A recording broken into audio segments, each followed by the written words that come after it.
welcome back. Today I'm going to do a double bill of Hammer films.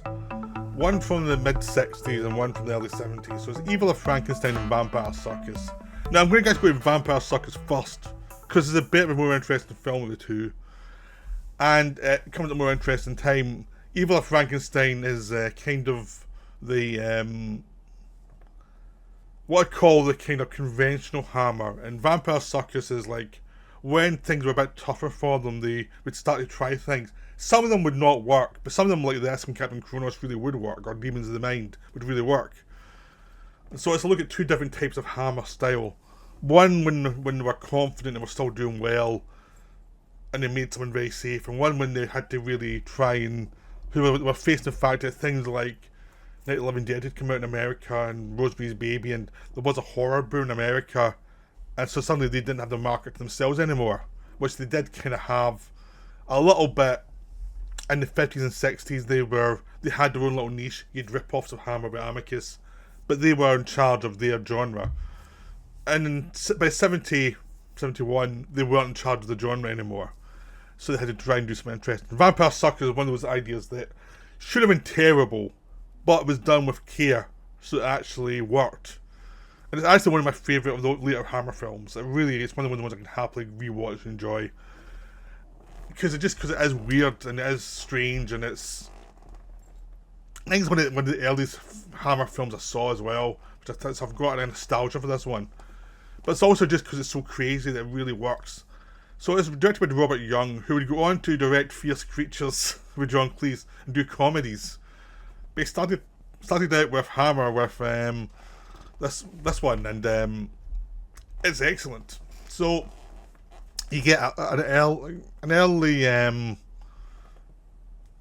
introduction to the characters, like 20 years before the main plot begins, where we see this woman steal a child and take her to this vampire for sacrifice. And this woman is the wife of one of our hero characters. He goes and warns the village. They all go to the castle, because he falls into the castle. They get him to go to the castle. They attack the castle. They kill the vampire.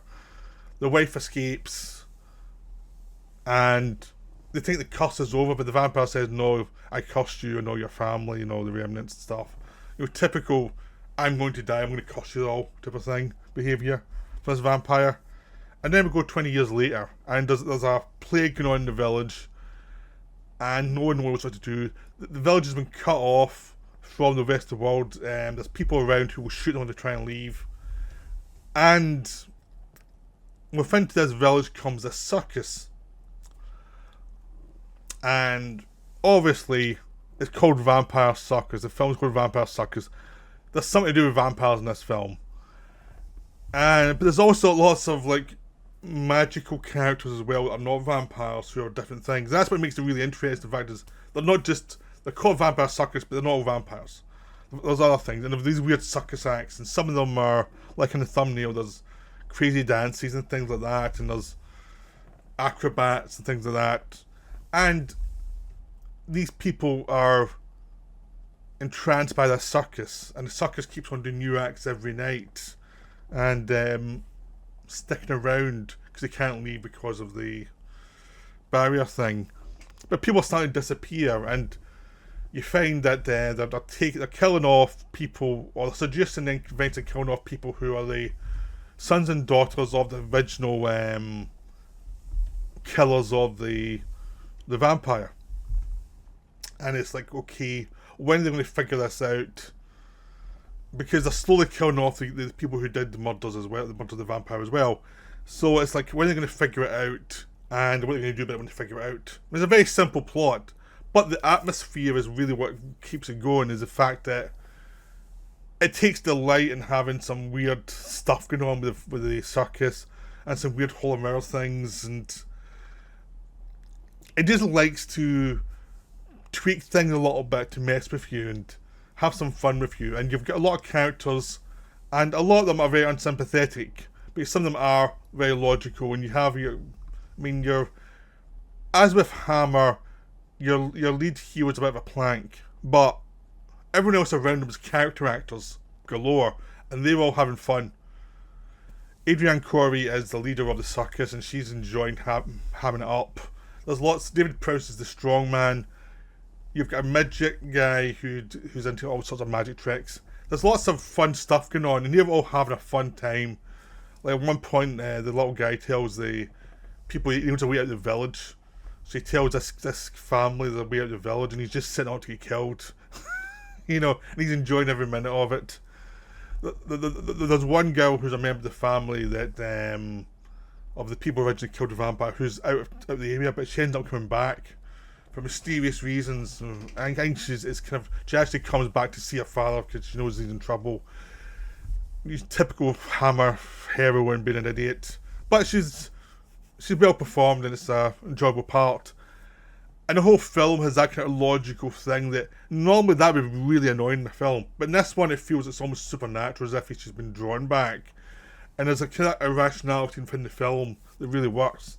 And even when the vampires start to attack, I've tried to find interesting ways to do it because of it's some supernatural stuff they can do as well that's not just vampire stuff. They play around with that and add some crazy stuff. So like Captain Kronos, they're not just doing the typical vampire stalking thing, they're trying to find new ways to make it interesting. And it just works. It's just one of those films that individually there's lots of fun scenes, but just collectively there's lots of it's got a really fairy story weirdness to it that's not entirely logical, but it just really works well. And it just has this sort of atmosphere that keeps it being delightful throughout. So you've got a young Lala Ward as one of the vampires as well, and you've got Thorny Waters as one of as a burgomaster mayor guy. You've got lots of character actors who are having a fun time in support. It's just a film that works despite the fact that I'm sure the outline when people look at it and go, this is a bit desperate. The thing is, we're running at the same time they were making the lesbian vampire films that came across as tacky and desperate mainly. With Lust for Vampire, which was terrible. But this one was much more like, yeah, this is a tacky idea, but it works. It just works. They got people to make it who actually cared about putting together something good. And people understood the tone of it, and they understood how to make it fun, and it just delivers. Even though it's a film that's way better than it should be. Even the finale's good. When you get all the different characters coming together for the big finale, and there's way too many characters at this point for a finale. It's almost like they haven't killed enough side characters off by this point. There's still too many people, but it works for the way they do it, and everything about the film just delivers. In a way you wish Evil of Frankenstein could deliver. Evil of Frankenstein, it's a film that's actually better than I remember it being, but I always viewed it as the worst Frankenstein movie of the Hammer series, and I still kind of do. I managed to watch it with a projector this time, so I could see it on a bigger screen. You could see some of the virtues. But one of the big problems it has is it does not have Terence Fisher. It's a real problem for this film. It has Freddie Francis as the director, who's a very good DP, and he made some films for Amix I liked. But the way he shoots like Gothic is, even though he was a DP and he's got a good eye for imagery, it's not the same as Fisher, who understood how to lay down a atmosphere that could cover a lot of narrative sins. The way that Vampire Circus could lay down that atmosphere and cover a lot of sins, this film doesn't. It's just very straight ahead, and it's like plot to plot to plot. And a lot of the imagery isn't that inspiring. It just feels like it's been shot cleanly, but not without any kind of humour or understanding of how to make it really work. And that's an issue for the film. The film really needs like an eye for the kind of atmosphere that would propel it forward. It's also the script's kind of uninspired. I mean, one of the things that happened in the Frankenstein films early was they realised they couldn't just remake Frankenstein. They had to keep on reinventing it. So you'd have Revenge of Frankenstein, you had lots of inventive things, putting brains into other bodies. You had the soul stuff from Frankenstein Created Woman. You had Frankenstein Must Be Destroyed, where they had the brains into their body. But in the original Frankenstein, it felt very different. It was a bit of a degeneration of this creature. And this creature that was born, but it was slowly reverting back to what his brain originally was, which was this kind of hot creature. And the Frankenstein Must Be Destroyed. It was an intelligent person brain being transferred, so it would give you a different feel. And Frankenstein, the monster from hell, had an older Frankenstein, and he's trying to make do with very little. So they all had different things that really worked, that really were wonderful. And I always gave the films since I'm moving forward, there's always something there. I always give cushion to what to do. And this one, he's come back to where he started. He finds his own monster, who's different from the Christopher Lee monster, because it's a very soft reboot of the series that doesn't really connect with the rest of the series after this, and you can pretty much ignore it within the series, I think.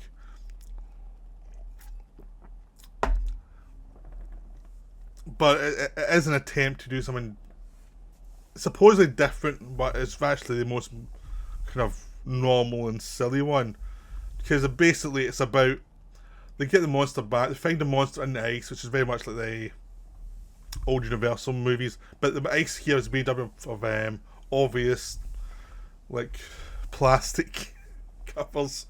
Clear plastic covers does not look good. And the monster's made to look like the Universal monster, and it's very unexpressive and can't do much. Even though they repair it, it still doesn't respond. So they get this hypnotist in, who's the villain of the piece. He hypnotizes up to the monster to eventually go and kill the people who wronged him in the town. And one of the annoying things is Frankenstein's not really the villain in this one. He's a scientist put upon. He does a couple of things that are stupid, which Frankenstein normally wouldn't do. Normally he's a character who is aware of his reputation, so won't do anything stupid, he'll keep quiet. This one, he's calling out people for stealing his property, and it's like, is this the same character? And he's also not ruthless enough. And it's like, they're kind of softening of the American market, and there's a villain who is very enjoyable. And the murders are very enjoyable, and some of the Frankenstein stuff is very enjoyable. But there's a big sense of killing time. There's like massive gaps in the story where there's nothing really interesting happening. It's a case of put Peter Cushing on screen and hopefully he'll charm his way through the scene. It's that kind of thing, and it's like, and there's not much momentum to the creature. The creature's just this thing that's got no real character of its own, and there's nothing it can do. And it's like, why? It's Frankenstein going back to an old creature that he says wasn't that good, and it's like, why spend all this time in this creature? You want to move forward? It's just like, they have explanations like, we can show this worked. He can start working on other things if he shows the world that he was right. But you get a feeling that this can over old ground, and it does have a feeling of it's a remake of the original. And the Curse of Frankenstein was a better film than this, even though, because it had more Frankenstein being a git, really. But that wasn't the most interesting of the series. And then now you're kind of remaking the least interesting part of the series without your original director and with a script that's not particularly great. It's just this thing where there's lots of money and there's some scenes that are well done, like the creation of the creature is well done because there's more money and they've got lots of electrical things going on there that are fun.